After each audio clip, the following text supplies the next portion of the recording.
Primeiro, eu gostaria que você falasse um pouco da sua experiência. Uma outra realidade, é lógico, mas também com dificuldade, né? Ser oposição numa cidade do interior, mesmo próxima a São Paulo, tem as suas dificuldades.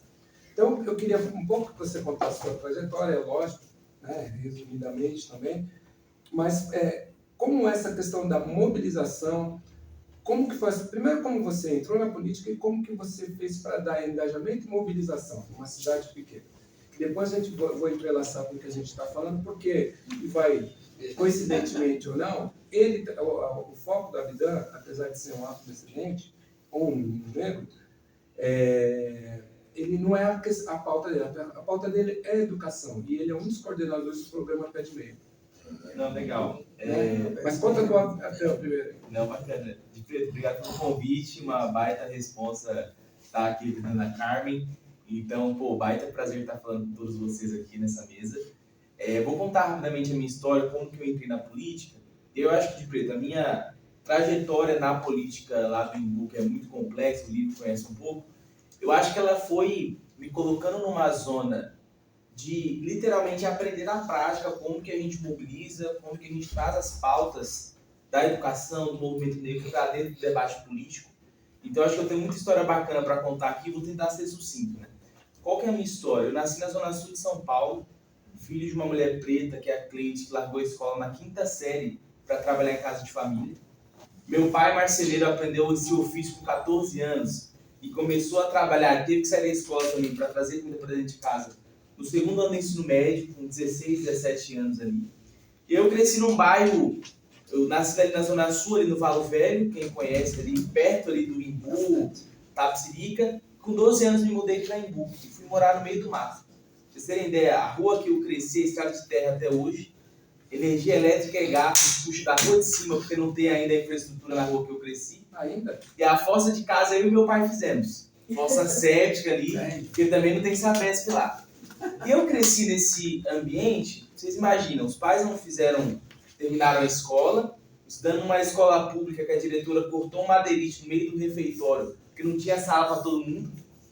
Eu brinco com as pessoas, meu sonho era do tamanho de uma bola, eu queria ser jogador de futebol, como todo jovem negro de periferia. E o que acontece na minha vida, né? Com 14 anos de idade, uma professora me enxergou lá no fundo da sala e falou assim: Abdan, tem um projeto social que está dando uma bolsa de estudos para jovens talentosos que estão assim, realmente ralando fora da curva, para irem estudar numa escola privada com a bolsa 100%. Aí ela me pegou no mundo vermelho dela, porque a diretora não queria deixar de fazer a prova, pra vocês terem ideia. Ela falou assim: nada de bom pode sair aqui do Capitélio.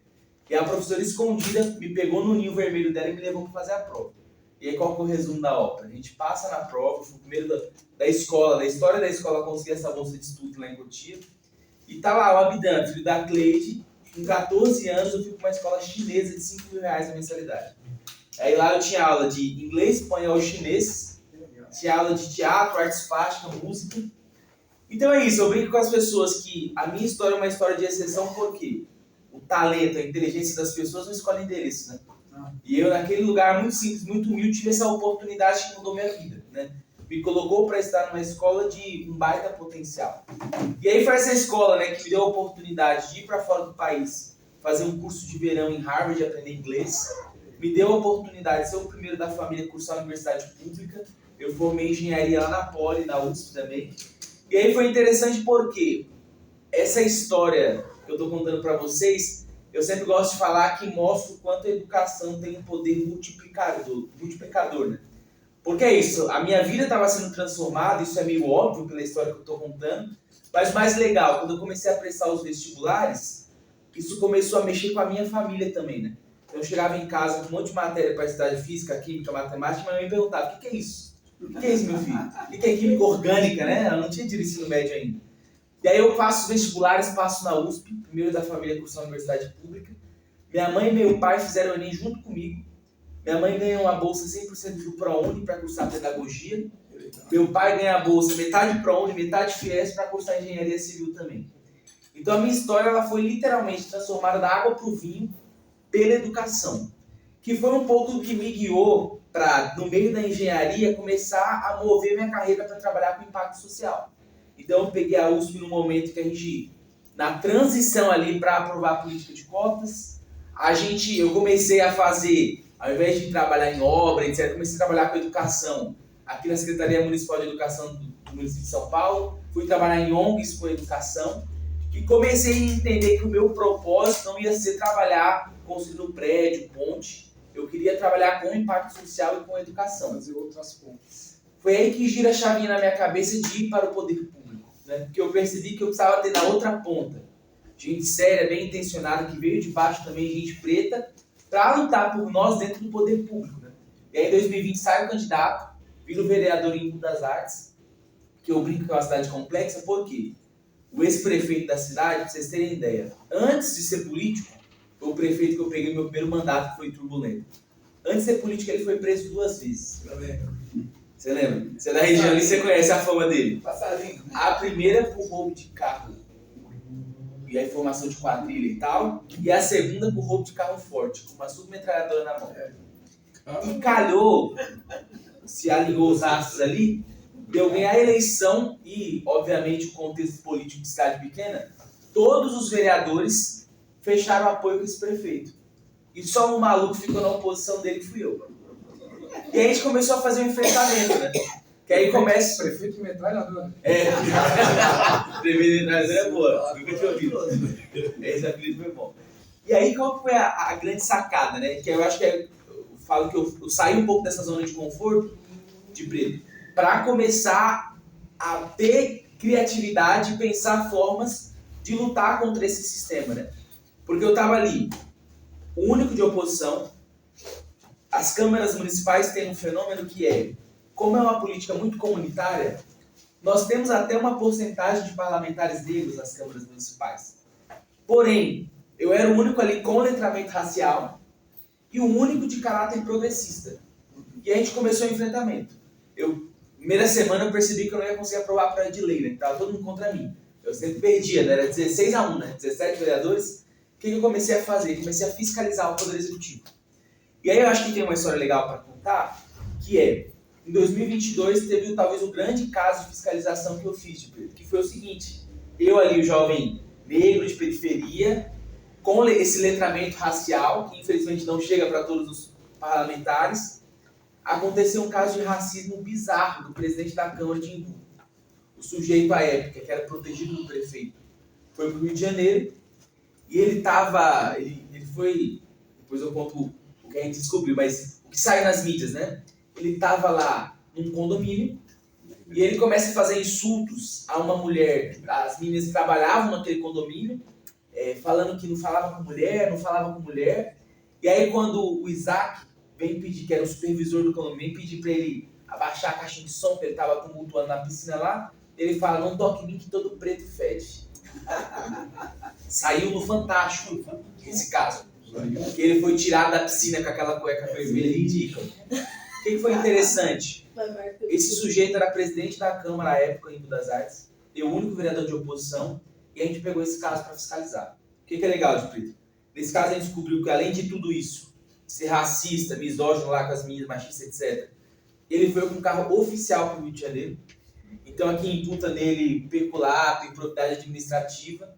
A gente faz um processo de cassação contra esse vereador. A gente não conseguiu caçá-lo, mas hoje ele está respondendo por injúria racial, improbidade administrativa e peculato, porque a gente descobriu que ele foi com um carro oficial para o Rio de Janeiro. Ou seja, usou o nosso dinheiro para fazer todo esse forfare aí. E aí o que foi interessante, Preto? Foi muito importante porque Embu das Artes é a cidade que Solano escolheu para criar sua família, né? Isso, é Solano Lopes. Eu tive a oportunidade de conhecer a Raquel Trindade. Nós temos o Teatro População Trindade na cidade. E é uma cidade que ferve arte e cultura, sobretudo de artistas negros, né? Nós conseguimos fazer todo um movimento de combate ao racismo, inclusive, o que é interessante, né? No primeiro mandato eu tenho 2 leis aprovadas, Preto. Que nesse momento que estava eu brigando com esse vereador, veio 9 vereadores do meu lado, eu virei maioria na Câmara. Nós aprovamos o Plano Municipal de Combate ao Racismo e a lei que estabelece o mesmo hip hop na cidade. Aproveitando esse timing político, aproveitando a mobilização popular que começou a pressionar os vereadores. E aí foi muito interessante porque teve esse auge de, vamos assim dizer, nós conseguimos aproveitar as oportunidades políticas para trazer melhorias, mesmo que no primeiro momento fosse apenas no papel frio da lei, mas melhorias para a população preta periférica, mas também teve o revés, que é importante contar também. A primeira processo de cassação que eu sofri foi nesse episódio. Eles inventaram que eu tinha chutado a porta de um vereador e abriram um processo de cassação para me caçar. Uma forma de me intimidar, porque a gente estava com um processo muito sólido. Esse primeiro não chegou perto, porque os vereadores sentaram e falaram assim, ó, a gente já não vai caçar o outro cara, não tem clima político. E aí, a gente também não faz sentido de caçar porque isso é uma mentira. Então a gente vai arquivar os dois processos. Já te deram um aviso. Mas a gente começou a sofrer esse processo de racismo institucional ali dentro da Câmara Municipal. E é interessante, eu sou muito conhecido na cidade porque, como eu virei esse cara fiscalizador e virei especialista nisso, eu comecei a investigar o que é mais importante para eles, né, que é o recurso público. E aí, o que foi tão interessante, né? O Ney é conhecido por ser muito populista, né? Ele faz festa, faz festa sertanejo e tal. E nós descobrimos um esquema que ele tirava dinheiro da saúde e da segurança para financiar show de artista famoso. Nós derrubamos 3 shows em sequência. Wesley Safadão, Léo Santana e Luan Santana na cidade. E aí, nesse momento, a segunda tentativa de cassação, eles levaram a ferro e fogo e cassaram meu mandato na Câmara Municipal. Eu sinto que o caso do Renato Freitas em Curitiba talvez foi o que ficou mais famoso. Eu do Renato Freitas. Foi 1 ano e pouco antes do meu. Sim. Que aí foi legal porque a gente usou como um precedente jurídico para entrar na justiça e recuperar o nosso mandato. Né? Que foi um processo que não foi trivial. Que eu acho que é a grande reflexão que eu faço é da fragilidade da nossa democracia, sobretudo para parlamentares negros e periféricos que estão ali, depois que entram, né, já romperam a barreira da eleição, que é a parte talvez mais difícil que as pessoas conseguem enxergar, e depois, dentro do sistema, está afrontando o status quo. Né? Porque é isso, mais difícil que a eleição é você ver coisa errada e ter coragem de denunciar. Isso é para poucos. Né? Você fica na turma, no mínimo quietinho. Né? Exatamente, isso é muito fácil, né? E aí, quando você denuncia, você vira um alvo. E aí foi interessante porque nós fizemos uma batalha jurídica, política, midiática para sustentar o nosso mandato. Eu fiquei 20 dias fora no final. Mas quando a gente entrou com o processo na primeira instância, a gente conseguiu retomar o mandato, ganhamos a segunda, a Câmara teve a cara de pau de recorrer no STF, a gente ganhou lá em cima também, e nós recuperamos o mandato em 2024 agora. E aí a parte legal da história, né? Depois de ter passado por esse processo, que óbvio não foi trivial, e envolve desde a questão financeira, que todo mundo da minha equipe perdeu o emprego, até a questão de saúde mental, de resiliência, nós conseguimos ter um bônus político de ter sido o vereador mais bem votado da cidade no ano passado. Porque isso, no final, me deu muita projeção e visibilidade, né? E a população conseguiu comparar quem estava lutando pelo preto, periférico, pelo bom uso do recurso público, e quem estava apenas querendo perseguir uma pessoa que era opositora. Então, acho que essa é um pouco da minha história política, em resumo. Teremos várias oportunidades aqui para você voltar. Com certeza. Obviamente. Que eu acho que é legal, que mostra que a gente precisa. esses movimentos de mobilização, de enfrentamento, porque eu acho que a gente conseguiu viver na pele o poder da máquina, quando ela tenta, de alguma maneira, invisibilizar, silenciar o parlamentar negro, periférico, mas também um pouco de como usar todo esse processo também para ganhar visibilidade e conseguir representar as pessoas na ponta. Né? Acho que isso é o mais poderoso da política, ser essa ferramenta de representação. O que a gente que está na política passa, é independente de partido, né? Se você não promete dinheiro, grana, money, a coisa não acontece. Eu passo para você daqui a pouco. Eu tenho todos os contatos. Se você não promete dinheiro, não rola, entendeu? Porque hoje, que é uma coisa, não sei se sabem, hoje você tem 2 tipos de cabos eleitorais. Na verdade, são 3 tipos. Aquele que ama a política, que normalmente está fazendo bem para o seu bairro, pela sua comunidade, aquele de raiz mesmo, que muitas vezes nem ganha, né? Porque não tem todos os acessos, não está em esquema. Tem um outro que está por emprego, e tem aquele que hoje que estão atrás da grandes projetos, que são emendas parlamentares. E são eles que influenciam.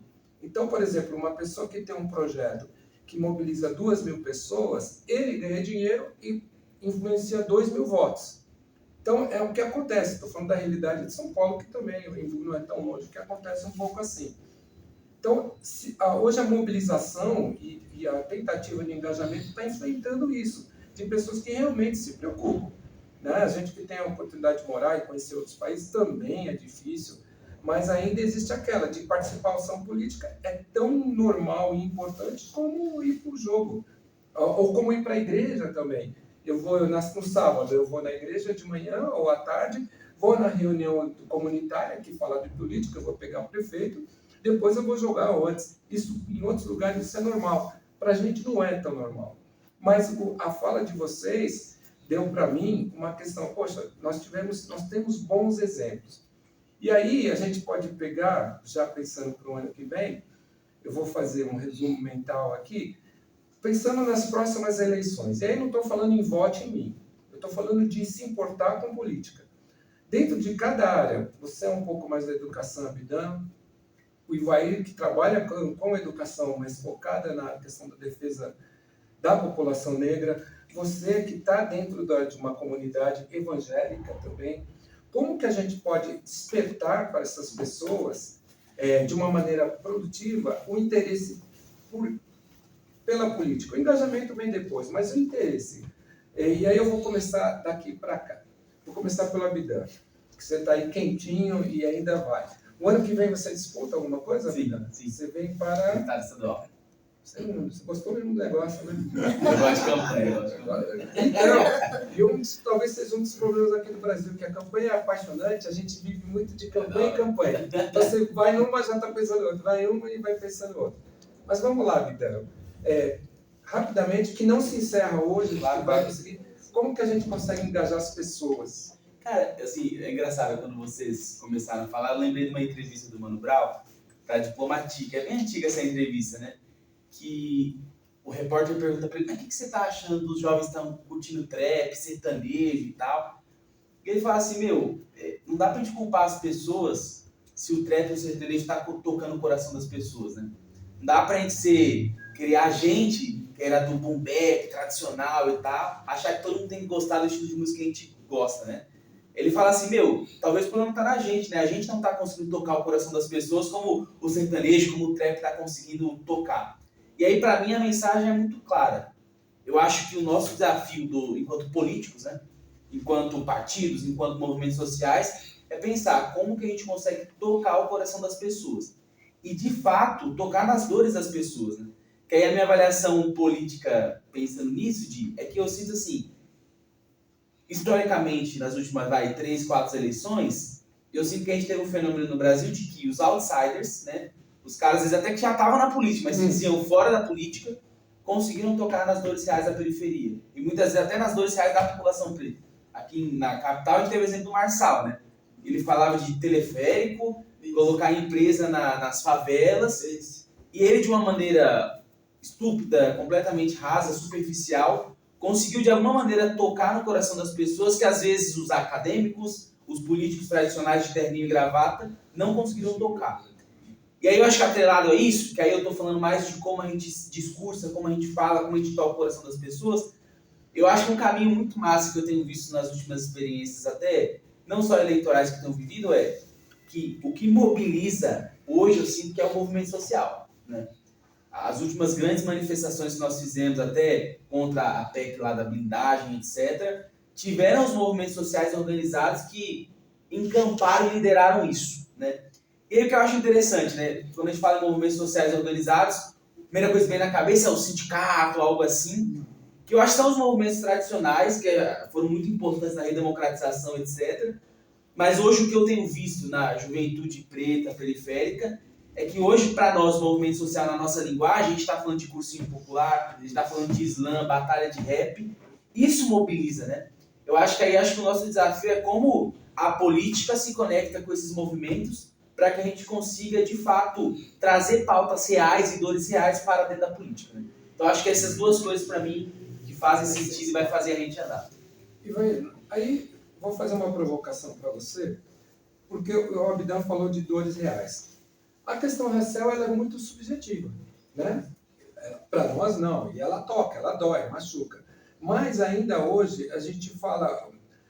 na política, a gente fala, tem o político que é do barro, né, do assento ali, E tem aquele que é o político de nicho, né? Não é bem de nicho. Sua opinião. De opinião. Tem o político de opinião, tem o político da localidade. Aquele que luta pela rua, pelo asfalto, pelo esgoto, etc. E tal. E tem aquele que é de opinião.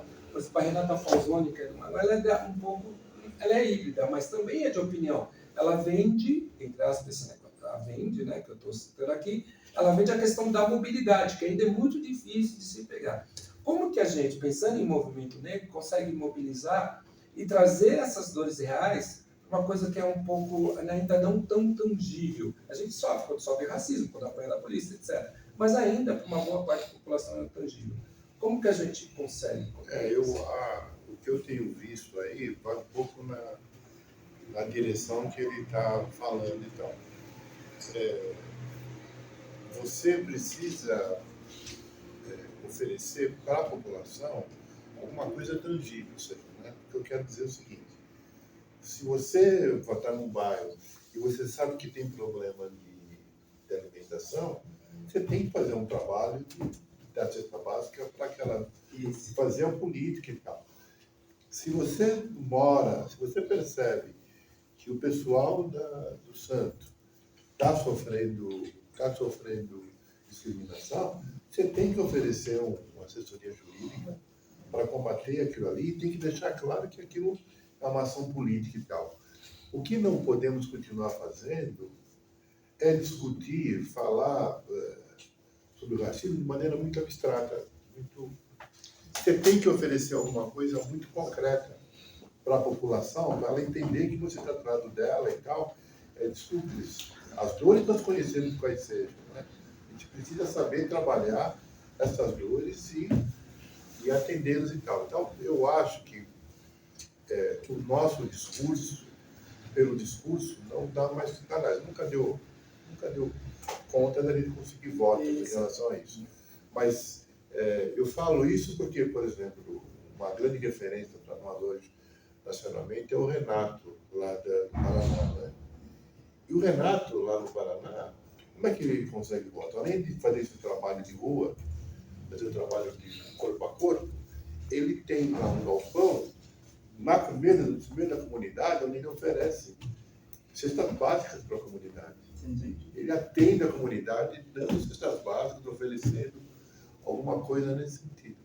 Então, quando eu ouço o Abdan falando, parece que eu estou ouvindo aquilo que realmente dá certo. Ou seja, você tem que entender que a população não quer só discurso, ela quer que você faça um trabalho que atenda minimamente a vida dela. Ou seja, né?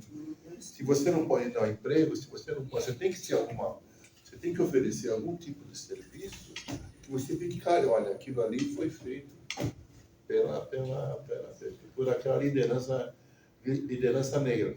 O que a gente não pode, não deve continuar fazendo é fazer um discurso que a gente consegue fazer um bom diagnóstico do racismo, consegue apontar várias questões, mas a gente não consegue dar um retorno para aquele cidadão. Então, aquele discurso para ele não é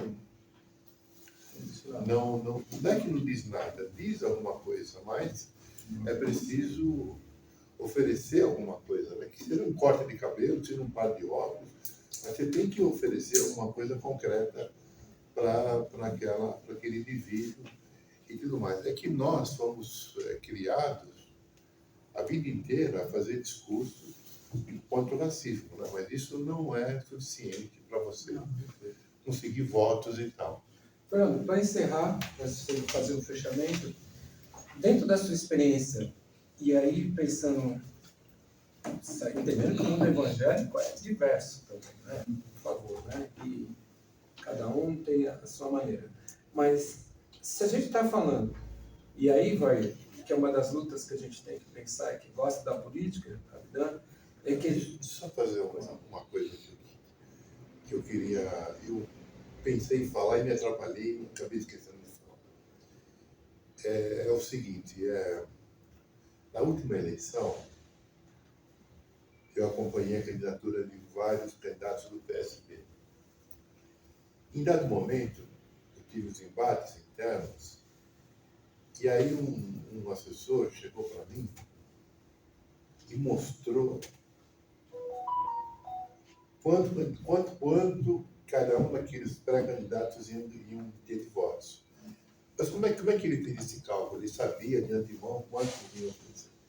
Ele falou assim, essas pessoas... Aí ele me deu vários exemplos de pessoas que tinham um trabalho muito bem feito na internet.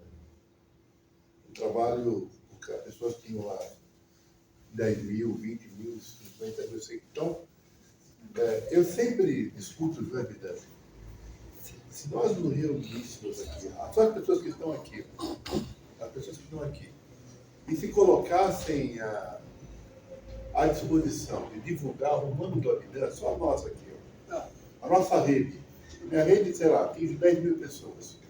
Aí ele atinge 5 mil. Se nós aqui só nos reuníssemos em trabalhar o nome do habitante na internet, de maneira programada, a gente ia fazer um trabalho. E olha só, estou pegando as pessoas que estão aqui. Então a gente não pode hoje, além desse trabalho, esquecer que a internet tem um papel fundamental nesse processo. Agora, o grande desafio, Robson, é você fazer com aquele seu parceiro do lado trabalhe de maneira disciplinada, organizada com você. Enganjada, porque se o cara for fazer uma vez e faz outra, aí não tem. Mas se a gente reunir, essas pessoas que estão aqui, a gente consegue multiplicar esse trabalho. Então, uma decisão aqui, a gente vai trabalhar o Abdan como deputado estadual. Até o Abdan, se eu coloco ele na minha rede, com certeza eu vou atingir muita gente de São Paulo, do estado de São Paulo, eu vou atingir. E essa imagem, eu tiro uma foto aqui em Abdan. Mas esse é um trabalho que tem que ser feito com engajamento e tal. E já que a gente não tem tanto recurso, a gente pode atingir as pessoas através da internet. Bom, desculpa, era só essa coisa que eu ia falar disso, eu acabei não falando, mas é importante registrar isso. Vamos lá, fazer esse fechamento, porque tem estacionamento aí que está fechando. Já fechou, viu? Se alguém tiver um carro aqui abaixo, o rapaz está fechando. Já tirei, vai já ficar preso. tirei. Tá. Eu vou pedir exatamente para encerrar, pessoal, só deixa ele dar uma palavrinha, porque assim, a gente tem um segurança do prédio e é 10 horas. E esse cara, ele realmente depois vai dificultar a gente marcar as próximas reuniões. Vamos lá, Fernando. Olha, na realidade, o que eu sempre penso, tem que haver um investimento real.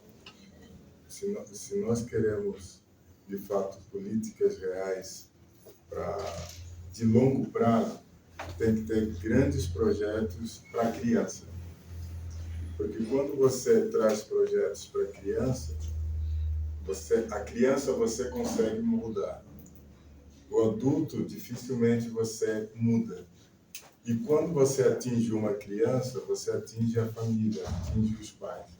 Então, acho que deve-se criar projetos direcionados para a criança. Bacana. Obrigado. Obrigado ao Animais. E na próxima a gente vai ter como, né? Com certeza.